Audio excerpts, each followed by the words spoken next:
Welcome to this podcast episode in which we'll be looking at the topic of meaningful business. My name is Dr. Alex Altersky from the School for Business and Society at the University of York. A warm welcome to my guest, Helen Neve, co-founder and director of Make It Wild. Hello, thank you for having me. Thank you for being here. Thank you very much. So, Helen, could you introduce yourself and tell us a little bit about what the idea of meaningful business means to you, please? Okay. Well, I'm Helen. I run a business called Make It Wild, as you mentioned, with my husband. And I can tell you all about how that came about in a moment. But the idea of meaningful business to me, it really means a business where profit doesn't come first. That's what I would say, where there are bigger imperatives and where people are striving for something else as their main aim rather than simply making money. And I do acknowledge we all need to make money, we need to live. However, there can be bigger purposes to a meaningful business. Okay, so bigger purposes, bigger imperatives. So is there a particular imperative that you're focused? I mean, meaningful business, as we've looked in the other podcast episodes, can mean different things to different businesses. So, I mean, is there a particular imperative? There is indeed, yeah. So for us, it's all about biodiversity and about nature. So our mission statement is, it's not our aim to support nature, it's our purpose. And we came up with that phrase in 2017 before either of us had ever heard the phrase purposeful business, purpose-led business. And we just knew that phrase encapsulated what we wanted to do. It was actually my son who thought of that phrase, and it's stuck with us, and it absolutely drives what we do. So it's not our aim to support nature, it's our purpose, and that really sets out our store for what we do. So the initial thing that really set us down this path was that we had been worried for quite a while about the state of nature. So we were noticing there were fewer butterflies in the garden, fewer garden birds. And at around the time that this story starts, really, was about 2008, 2009. And the headlines back then were really about iconic species, but you could tell there was a lot going on underneath. So it was things like, where will the polar bears go if the ice caps melt? You know, we were just beginning to start talking about climate change. Tigers will go extinct if we don't look after them. And so those are the sort of headlines. But there was a lot of, background noise, as you might say, about birds. And there was this thing that when you've driven a long journey, there aren't so many bugs on your headlights. People were talking about that. So that's what it's all about. We're all about supporting nature and particularly biodiversity. So what actually is your business then? So it's a conservation and rewilding organisation.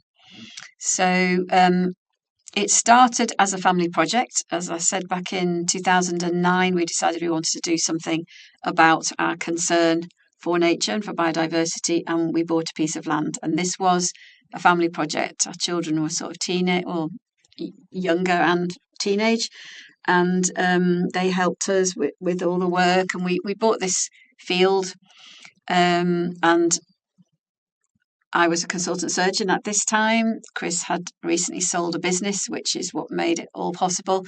So we bought this field, and we had to ask a lot of experts what we could do to this field to bring back nature.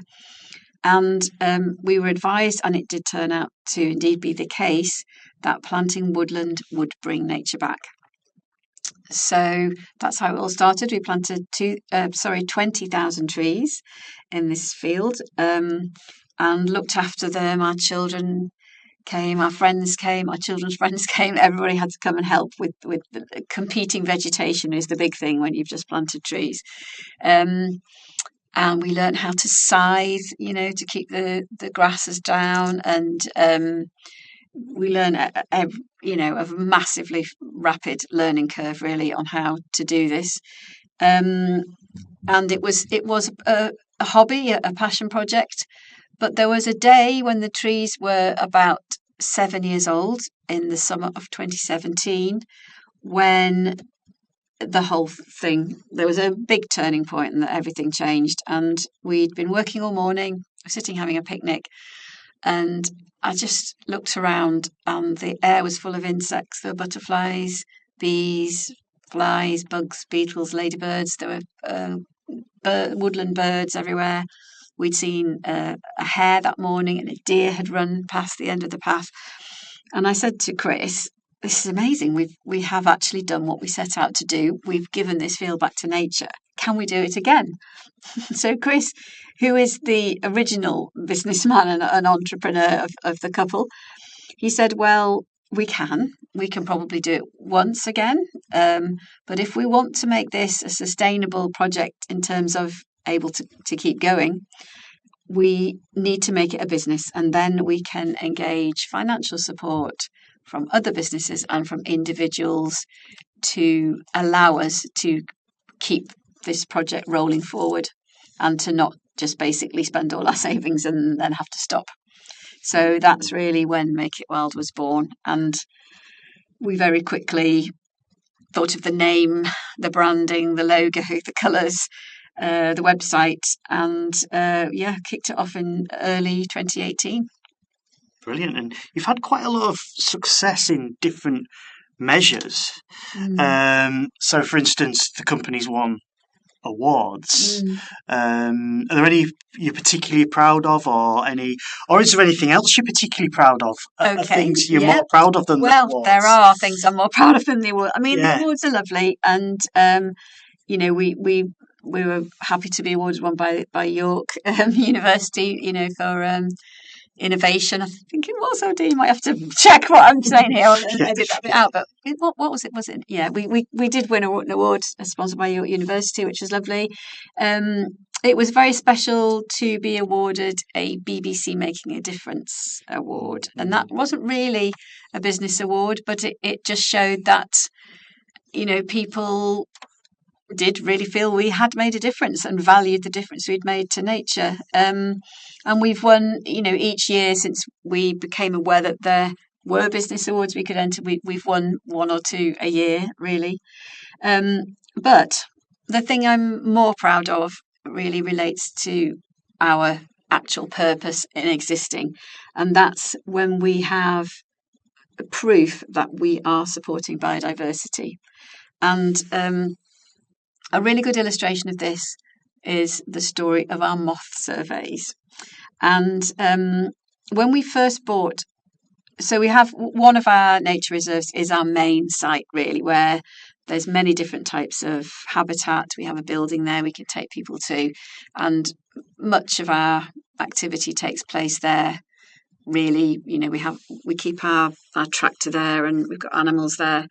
So a lot of what we talk about takes place there, and it's called Bankwoods in Somerbridge, Nidderdale, sort of not far from Harrogate. And when we first bought the land, we had a moth survey done, and they were able to identify 40 different species of moth. So we thought that was quite good, really. I don't think I could think of any species of moth at that point, so that seemed quite good. But last summer, we embarked on another set of moth surveys. Now, the sampling technique, as I do understand sort of proper science, and this wasn't really proper science, but a guy came, a moth expert came, and he did serial moth trapping over a number of nights, separated by weeks or days or months. So it was there's a whole series of moth trapping. And each night that he trapped the moths, he would add any new species to the list. And after he'd done all of these surveys, the total number of species of moths was 265. And that's an amazing confirmation that the work we're doing there is indeed helping nature and helping biodiversity. So the specific thing really that highlights this is that at Bankwoods, there's a big sort of U-shaped area of ancient woodland, and in the middle, the field was cleared of all its woodland to graze sheep historically. And when we had all our original surveys done, we were advised to plant woodland back in that space to make it a much bigger block of ancient woodland, which would be better for all the creatures who live there. So we did that.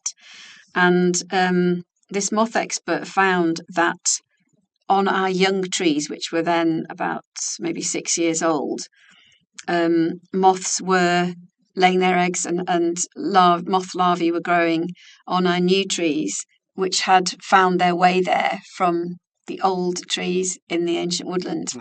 So that was just amazing. We actually closed the loop. We were told, well, plant trees here, they'll be good for biodiversity. And it's, 6 or 7 years later, we were able to prove that indeed we had done what we set out to do.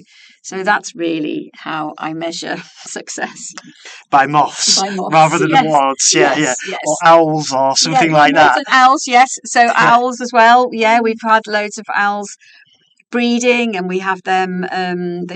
We have experts, again, licensed bird ringers, put rings on them, and we have found moths that were born at Bankwoods going off and breeding in other places as well. So yeah, it's all about the wildlife.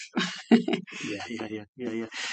So in terms of the different sort of things you offer, obviously you are rewilding, but you're actually, and your key aim is the biodiversity. I understand that, but obviously you're offering products and services, aren't you? Yes. Can you tell me a little bit more? Yeah, sure. So the model is very much that we do what we think is the right thing for nature. So we manage our land for nature primarily, for biodiversity.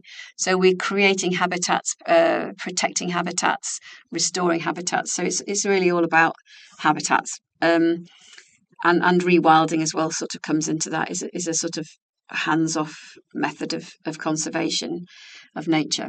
And then we think of imaginative or innovative ways in which we can engage people to support those projects, really, in a nutshell. So from the very beginning, we offered tree dedications, and we knew that was a thing that, they were already being offered by other organisations, but we did it slightly differently, that the people would know exactly where their tree was by a 3-word location. They could visit their tree, and that's gone from the very beginning. That's been a sort of growing revenue stream, to put it that way, and it beautifully typifies the business model that we want to plant the trees for nature, and we find a way of someone financially supporting us to do that. But on a more commercial footing, we offer carbon offsetting for tree plant by carbon offsetting by tree planting. So, and that's mostly for businesses, although not exclusively. So businesses, as we all do, have a carbon footprint. And one of the very best ways to mitigate for the carbon footprint is to plant trees, which, of course, just by their very biology, absorb carbon dioxide, incorporate it into their timber, and bring so many other benefits. They support a whole ecosystem for each tree. They stabilize soil, minimize flooding. They're a thing of beauty. So carbon offsetting is one of our sort of big growth areas. And we tend to find a lot of our business clients are in a location near to one of our nature reserves, and we let them choose where we will plant the trees for them. So they tend to choose one that's near and they can visit. So we're very much the sort of holistic end of carbon offsetting. It's really not just a financial transaction and you forget about it. We love people to come and see our trees, to come and use our barn, to have an event, hold a board meeting or a strategy meeting or something in our barn, and go and see the trees, and engage with nature a bit more. So we are quite different from most carbon offsetting organisations in that respect. And we do other things. We have a holiday cottage that sits surrounded by 2 of our nature reserves, in fact. We have events and activities, so always about nature connection. That's another big thread for me, really, is that I was a doctor before I did this, and I'm very much aware of the health-giving properties of nature. So time in nature is really therapeutic, and we're in a bit of a mental health crisis. And if you can get to nature, it's free, and it will really. They call it forest bathing. There's forest bathing, yes. Yeah. Well, I qualified as a natural mindfulness guide, which is a bit like forest bathing. So I lead those type of walks. It's a very gentle walk, and you do mindful exercises as you go around the woods. We do foraging as well, which is really popular, and it's the peak season for foraging the mushrooms. Yeah. The mushrooms are amazing this year, but every autumn we say that, really, because you forget. We've got all the pretty ones, the red spotty ones and the purple ones, and in the ancient woodlands. So foraging is always really popular. And then through the summer we tend to have a sort of suite of educational talks. So a bat expert comes and does a talk, and then we go out looking for bats or listening for them. We have a dragonfly expert similarly. And we try and do events that reconnect people with nature, really. It's amazing. It kind of sounds like that you're achieving these goals linked to meaningful business because you had a purpose linked to meaning at the very start, if that makes sense. Yes. And everything is linked to that. Yeah. That almost comes before everything else. It really does. Yeah. Yeah. And I can't really conceive of doing it the other way around. I don't know how you would set up a factory to make a component and then suddenly decide you were going to be meaningful. I just can't quite understand that. So I think the meaning and the purpose has to come first. And as I said, our mission statement is so much about our purpose. We have at our planning meetings, we have a seat for nature. Nature has a place around the table. And everyone's empowered to say, what would nature say? And it has, most of the time, we're never going to do anything anti-nature, like use pesticides or herbicides. So that, we don't even need to talk about that. But sometimes there'll be something that we're just thinking, oh, should we do this? And it might, for a really good example is our track to our main site is very, very steep. And sometimes people can't manage to get up it in their cars. So we sort of thought, well, shall we get a quote for fixing this? Or, what should we do? It's difficult for people, especially in the winter, and we do want people to come.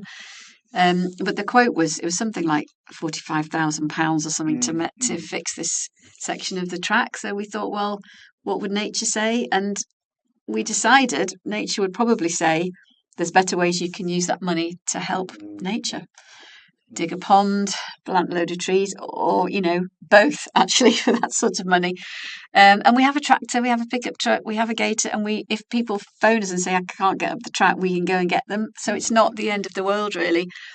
So we are absolutely led by our purpose. And if we have a barn that we hire out as a venue, but events that take place there absolutely have to be in some way rooted in nature. You can't just hire it for some random meeting.